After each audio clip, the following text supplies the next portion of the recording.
भी मौजूद हैं बैसा प्रखंड के कहा जाए तो बलवा गोस्तरा पंचायत के चिल्हाना गांव में। और यहाँ जद्दोजहद जिस चीज़ को लेकर हो रही थी वो जद्दोजहद आज यहाँ पर वो शख्स मौजूद है।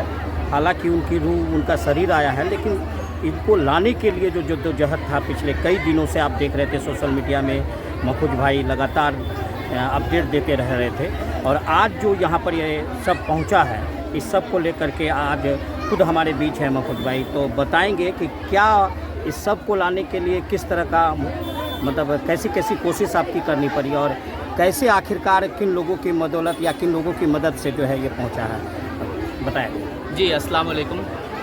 ऑब्वियसली ये बिल्कुल एक जिद्दोजहद है। हम लोग जो शुरू किए थे इसको ले आने का प्रोसेस वो 10 जुलाई को शुरू की और आज 11 अगस्त है, मतलब 1 महीना 1 दिन पूरा।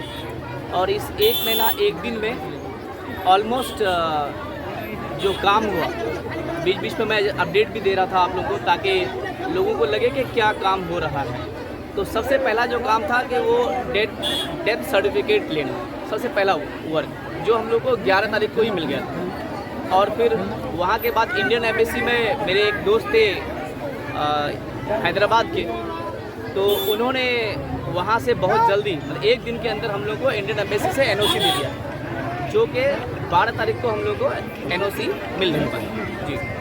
फिर 13 तारीख को हम लोग को मिनिस्ट्री ऑफ हेल्थ की तरफ से ये मिल चुका था। वहाँ ministry of health Saudi Arabia, वहाँ के तरफ से एनओसी मिल गया कि भाई इसमें कोई प्रॉब्लम नहीं है, हम शिफ्ट कर सकते हैं इंडिया, कोई प्रॉब्लम नहीं है। वहाँ से पुलिस वालों का खेल शुरू हुआ, चूँकि ये एक्सीडेंट केस था, ये सिंपल कोई डेथ नहीं थी कि भाई सिर्फ बॉडी को लेके आना था। तो 13 तारीख के बाद से पुलिस वालों का खेल शुरू हुआ। और फिर हॉस्पिटल के बिल्स वगैरह का भी मामला था, वो पूरा क्लियरेंस के लिए हम लोग ने पुलिस वालों का मदद लिया। और पुलिस वालों ने 2 के ऊपर केस किया, एक्चुअली में था 3 के ऊपर, लेकिन वो जो इससे कार से एक्सीडेंट हुआ था उसकी गलती एक्चुअली नहीं थी, तो वो बंदा उससे बाहर निकल गया था। तो केस जो हुआ वो हुआ जहाँ पे वो काम करता था, जिस पेट्रोल पंप में, उसके ऊपर वो पेट्रोल पंप में जो रखा गया था अल-बारिस कंपनी नाम से एक कंपनी है सऊदी में जो ह्यूमन रिसोर्स प्रोवाइड करते हैं, उसके तहत एक पेट्रोल पंप में जो इसका अरामको कंपनी का पेट्रोल पंप था, उस पेट्रोल पंप में उसको रखा गया था। तो उस पेट्रोल पंप के ऑनर और इंश्योरेंस कंपनी इन दोनों के ऊपर केस चला। मैंने पुलिस वालों को कहा कि भाई मुझे केस के रिजल्ट से कोई मतलब नहीं है, मुझे बॉडी चाहिए, आप जो भी रिजल्ट आएगा वो आदमी हॉस्पिटल का बिल पे कर देगा। तो पुलिस वालों ने फिर बात माना कि ऑब्वियसली किसी के लिए भी उनका बच्चा ज़्यादा इम्पोर्टेंट है और वो हॉस्पिटल का बिल तो सऊदी गवर्नमेंट समझेगी, जो केस जीतेगा, जो हारेगा वो बिल पे करेगा। तो वहाँ से उठ करके हम लोग फिर सिविल एवियंस जो वहाँ का सिविल देखते हैं, मतलब कि जैसे होम मिनिस्ट्री कह सकते हैं आप उसको, तो सिविल क्लियरेंस फिर हमने लिया। और सिविल क्लियरेंस के बाद सऊदी की तरफ से ये तय हो गया कि अब आपके बच्चे के ऊपर कोई लेना देना यहाँ पे नहीं है, मतलब आपका बच्चा न यहाँ पे किसी केस में फंसा हुआ है, न किसी तरह का कोई प्रॉब्लम है, हर तरह से वो पाक साफ हो गया।